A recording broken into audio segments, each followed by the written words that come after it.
Um programa de financiamento criado para incentivar a entrada de estudantes nas universidades privadas. Um programa de financiamento que passou por uma forte expansão na década passada. Um programa de financiamento que ampliou matrículas, mas que precisou ser revisto por problemas de sustentabilidade. Um programa de financiamento que tem muitos inadimplentes, que agora vão ter suas dívidas renegociadas. Eu sou o Conrado Corsaletti e este aqui é o Durma com Essa, o podcast de notícias do Nexo.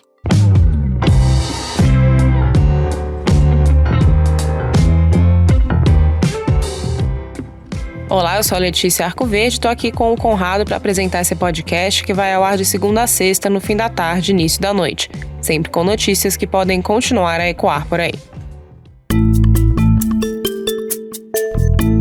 Segunda-feira, 7 de fevereiro de 2022. Dia em que o presidente Jair Bolsonaro prometeu para esta semana a regulamentação do abatimento de dívidas com o FIES, o Fundo de Financiamento Estudantil. O FIES, ele é um bom programa feito com responsabilidade. O que a esquerdalha fez? Criou um trilhão de universidades pelo Brasil, virou negócio. Virou negócio. Aí o Bolsonaro falando com apoiadores em Brasília nessa segunda-feira. A gente já vai explicar por que o presidente ataca a esquerda, na verdade os governos petistas, por causa do programa. Mas antes, vamos entender o que o governo pretende fazer com o FIES. A imprensa pega fala isso aqui e vai falar que eu estou contra o FIES. A esquerda canalha. A esquerda não, a imprensa canalha. Vai falar isso aí. Mas é uma realidade. Não são só 1 milhão e 70 mil, quase 3 milhões de moleques. Os outros estão inadimplentes parcialmente. Quer dizer, fala parcialmente porque tem um... Nós considera quem está inadimplente de 2017 para cá não vai pagar mais. Esse é caso perdido. Agora, não é justo você perdoa lá atrás e quem está adimplente vai continuar pagando aí. Vai continuar pagando, mas vai ter um bom desconto para ele. Em dezembro de 2021, o presidente editou uma medida provisória para permitir a renegociação de dívidas com o Fundo de Financiamento Estudantil. Essa medida provisória beneficia pessoas que aderiram ao FIES até o segundo semestre de 2017. Estudantes que têm débitos vencidos e não pagos há mais de um ano podem ter um abatimento de até 86,5% do valor devido. Para aqueles estudantes endividados que estão inscritos no Cadastro Único para programas sociais do governo federal ou que receberam o auxílio emergencial, o desconto da dívida pode chegar a até 92%. Para quem deixou de pagar as parcelas do FIES há mais de 90 dias, mas não atingiu um ano ainda de dívida, também tem aí um benefício. Essas pessoas vão poder receber desconto de 12% se quitarem as dívidas vencidas, com abatimento total de juros e multas. Quem tiver nesse período de dívida e optar por não quitar, vai poder pagar essa dívida em até 150 meses, sem os 12% de desconto, mas com abatimento de juros e multas. E tem aí, como a gente ouviu, uma promessa do presidente de desconto até para quem está pagando em dia. Dos mais de 3 milhões de contratos do FIES já realizados, cerca de 1/3 tem problemas de inadimplência. Os detalhes de como será o refinanciamento e o perdão de dívidas vão ser conhecidos na regulamentação do programa, que deve ser publicada na quinta-feira, conforme a promessa do Bolsonaro. Vale destacar que esse refinanciamento, essa renegociação, passa por adesão, ou seja, quem quiser ter o benefício vai precisar procurar os canais dos agentes financeiros onde o financiamento foi feito. Já a medida provisória que criou esse programa de abatimento de dívidas estudantis, apesar de já estar valendo, precisa ser confirmada pelo Congresso. Os parlamentares têm até o dia 29 de abril para fazer isso.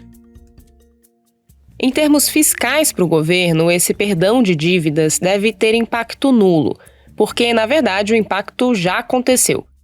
O pesquisador Paulo Meyer, do IPEA, o Instituto de Pesquisa Econômica Aplicada, disse ao site Poder 360 que dívidas com mais de 90 dias de atraso são consideradas um dinheiro perdido.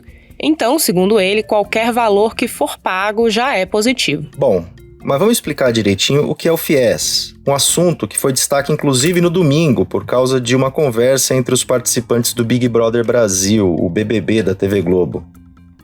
Então vou fazer financiamento estudantil. Aí fiz o financiamento estudantil numa faculdade particular, mas no curso que eu queria, que era biologia, né? O que é o financiamento estudantil? O FIES. Você já ouviu falar no FIES? Já. Tá aí um trechinho do diálogo da participante Gessilane, que é formada em Biologia, com o Tiago Abravanel, que não sabia o que era o FIES e pediu para a colega de confinamento explicar para ele do que se trata.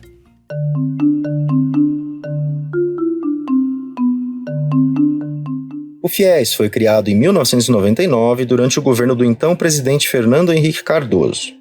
O Fundo de Financiamento Estudantil sucedeu outro programa, o CREDUC, Crédito Educativo, também voltado ao financiamento de estudantes de baixa renda no ensino superior. Basicamente, o estudante tem as suas mensalidades em universidades privadas financiadas pelo governo e paga depois por isso. É um modelo clássico de financiamento estudantil. Estrategicamente, seu objetivo é ampliar o acesso e a permanência de estudantes nessas universidades, que representam mais de 80% das instituições de ensino superior no Brasil. Em 2003, com a chegada do Luiz Inácio Lula da Silva à presidência, o FIES foi mantido e depois expandido. O governo tornou possível financiar 100% das mensalidades de um curso numa universidade privada. O ápice do programa de financiamento estudantil ocorreu no final do primeiro mandato da então presidente Dilma Rousseff, com 732 mil contratos firmados num só ano. Aí a gente entra na crítica que Bolsonaro fez no áudio que você ouviu no começo desse episódio. Os gastos do governo com o programa se acumularam. Em 2015, com o Brasil em recessão, problemas econômicos aparecendo por todos os lados, o jornal Estado de São Paulo publicou uma reportagem revelando que as faculdades privadas incentivavam os estudantes a aderir ao FIES, mesmo os que tinham condições financeiras de pagar as mensalidades. O caso ficou conhecido como a farra do FIES. O que acontecia era que, como o governo repassava os valores das mensalidades dos estudantes com FIES diretamente para as universidades privadas, elas não tinham risco nenhum. Era muito melhor receber o dinheiro garantido do governo, sem risco de inadimplência, do que ter um estudante pagando por conta própria e eventualmente atrasando uma mensalidade. O FIES, então, passou por mudanças ainda no governo Dilma. O número de adesões despencou, os juros dos financiamentos aumentaram, a inadimplência também cresceu de forma significativa. Muitas pessoas encontraram dificuldades adicionais porque, com o não pagamento das parcelas, elas tinham o nome lançado nos cadastros de órgãos de proteção ao crédito. Michel Temer, vice que chegou à presidência depois do impeachment da Dilma, dizia que o FIES era insustentável e também apertou as condições de adesão. Olha o tamanho da queda. Em 2014, foram 732 mil vagas abertas a partir de contratos do FIES, como a gente já disse. Agora, para 2022, estão previstas 111 mil vagas. Em abril de 2021, o Paulo Guedes, ministro da Economia do Bolsonaro, criticou os excessos do FIES. Falou que as universidades privadas viraram um caça-níquel e causou polêmica ao citar o caso do filho do porteiro do seu prédio, que, segundo ele, conseguiu uma vaga mesmo tirando zero no vestibular só porque tinha um financiamento estudantil. Depois, o Guedes fez um meia-culpa, dizendo que os programas de cunho social que foram impulsionados nos governos petistas eram bons. O que ele estava fazendo, na verdade, era apenas criticando excessos. E aí que o FIES entra na seara eleitoral. Afinal, a gente está em 2022 e em outubro tem disputa presidencial, com Bolsonaro tentando a reeleição e com Lula favorito para voltar ao Palácio do Planalto. Apesar das críticas ao programa, o FIES ampliou o acesso de estudantes de baixa renda ao ensino superior. E tem um ponto aí. O problema da inadimplência não é uma exclusividade do Brasil. Nos Estados Unidos, por exemplo, esse é um tema social forte. Mas o que aconteceu por aqui? Para especialistas, há vários motivos que podem explicar a alta taxa de inadimplência do FIES, como a falta de planejamento pós-formatura para pagar a dívida e a crise econômica que começou na década passada, nunca arrefeceu de fato e a partir de 2020 foi agravada pela pandemia de Covid-19. Especialistas falam até em aspectos culturais, que levam parte dos estudantes a tratar o programa como um subsídio do governo e não como um financiamento. Outro problema sempre apontado é o crescimento descontrolado de financiamentos em 2013 e 2014, durante o governo da Dilma Rousseff. Esse crescimento teria colapsado o sistema, gerando muitas dívidas. Por fim, há críticas sobre o foco do programa. O professor Nelson Cardoso Amaral, do Programa de Pós-Graduação em Educação da Universidade Federal de Goiás, disse ao Nexo que o perfil do estudante do FIES é de renda muito baixa. E esse público deveria receber bolsas integrais, como as oferecidas pelo ProUni, o Programa de Universidade para Todos, também do governo federal. A maioria dos estudantes do FIES tem renda familiar de até um salário mínimo e meio per capita. O diagnóstico que algo precisava ser feito com essa inadimplência já estava colocado. O próprio governo Bolsonaro fez renegociações numa escala bem menor em 2019. Em 2020, o governo suspendeu os pagamentos dos estudantes beneficiados pelo FIES por causa da pandemia. E o debate ganhou destaque em termos eleitorais em dezembro de 2021. O Lula passou a defender a anistia para os estudantes endividados. Ao participar de um episódio do podcast Podpah, no fim de 2021, ele disse o seguinte, abre aspas, tem 1 milhão de meninos e meninas devendo para o FIES, porque não pode pagar. Anistia essas crianças. Qual é o prejuízo para o país? Tem tantos empresários que dão calote. O que custa anistiar os meninos? Fecha aspas para o ex-presidente, que faz referência aí aos perdões anuais de dívidas tributárias de empresários. Bolsonaro logo respondeu numa live nas redes sociais, dizendo que estava estudando algo do tipo, o que veio a se concretizar nessa medida provisória editada nos últimos dias do ano. Agora é esperar a regulamentação prometida pelo presidente e os resultados práticos dessa ampla renegociação das dívidas.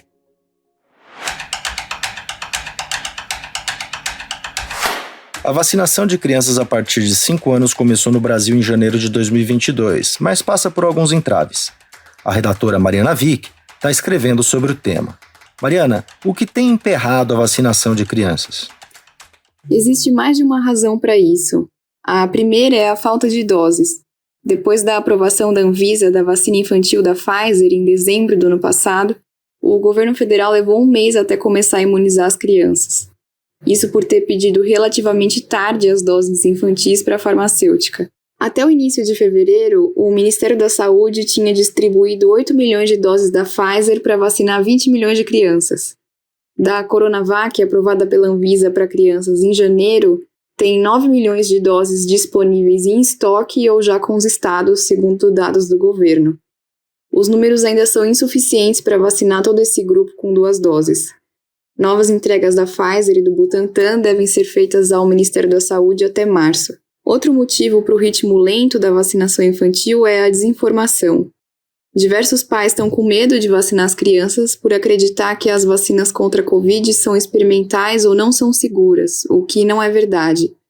Para especialistas, o governo federal tem uma parcela de culpa nesse cenário por não estimular de forma direta a vacinação e, na verdade, plantar dúvidas sobre a eficácia dos imunizantes, como fizeram algumas vezes o Bolsonaro e o ministro da Saúde, Marcelo Queiroga. E, Mariana, como a atual onda da pandemia está afetando esse grupo? Com a explosão de casos de Covid causados pela variante Ômicron, que é mais transmissível, o país tem registrado aumento nas internações e mortes de crianças e adolescentes. Segundo dados do Ministério da Saúde, as internações de pessoas de 0 a 19 anos triplicaram em janeiro desse ano, em comparação com o mesmo mês em 2021. Cerca de 2.100 pessoas nessa faixa etária foram hospitalizadas só nesse ano. Proporcionalmente, a gente também vê aumento. Dados da Fiocruz mostram que no início de janeiro de 2021, as mortes por Covid de pessoas de 0 a 19 anos eram 1% do total de óbitos causados pela doença. Nesse ano, o percentual pulou para 1,9%, que é quase o dobro. Embora a variante Ômicron cause sintomas menos graves que outras versões do coronavírus, pessoas que ainda não se vacinaram, como as crianças, continuam bastante vulneráveis a complicações da Covid-19, segundo médicos. Apesar de proporcionalmente esse grupo ser menos afetado pela doença em comparação com os adultos, muitos ainda podem ficar em estado grave. É por isso que os médicos reforçam a importância da vacinação para esse grupo. Esse texto da Mariana você pode ler em nexojornal.com.br.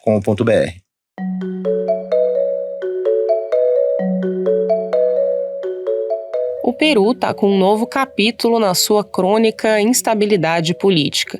Quem fala mais sobre os percalços do país sul-americano é o repórter especial João Paulo Charlot. Olá, ouvinte. Olá, amigos do Turma com Essa. O presidente do Conselho de Ministros do Peru, Héctor Valer, renunciou ao cargo no sábado passado.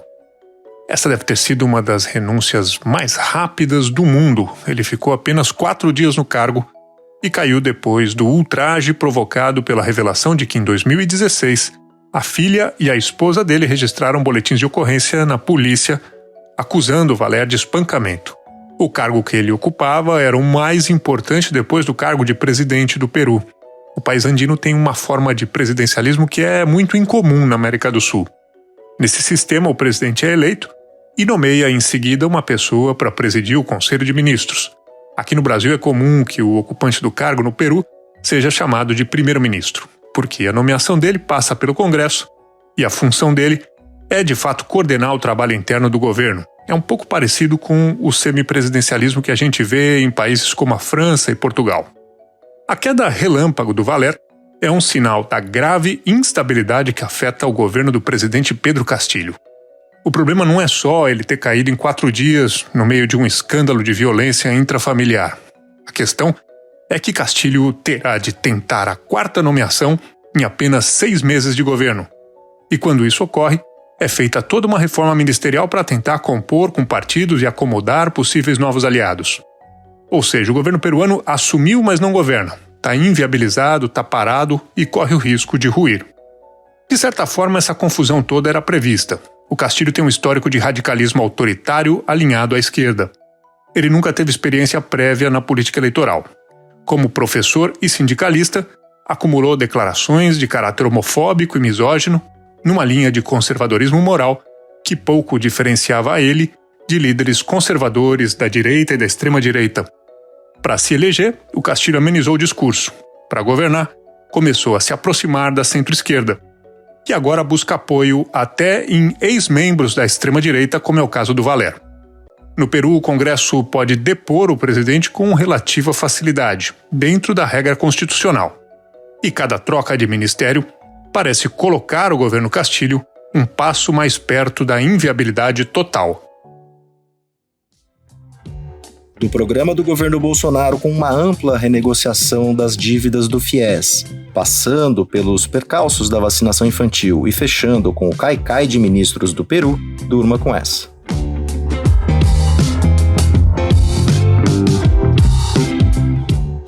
Com roteiro de Conrado Corsalete, produção de Letícia Arcoverde, participações de Mariana Vick e João Paulo Charlot e edição de áudio de Daisy Vitz, termina aqui mais um Durma com essa. Amanhã a gente tá de volta. Até lá.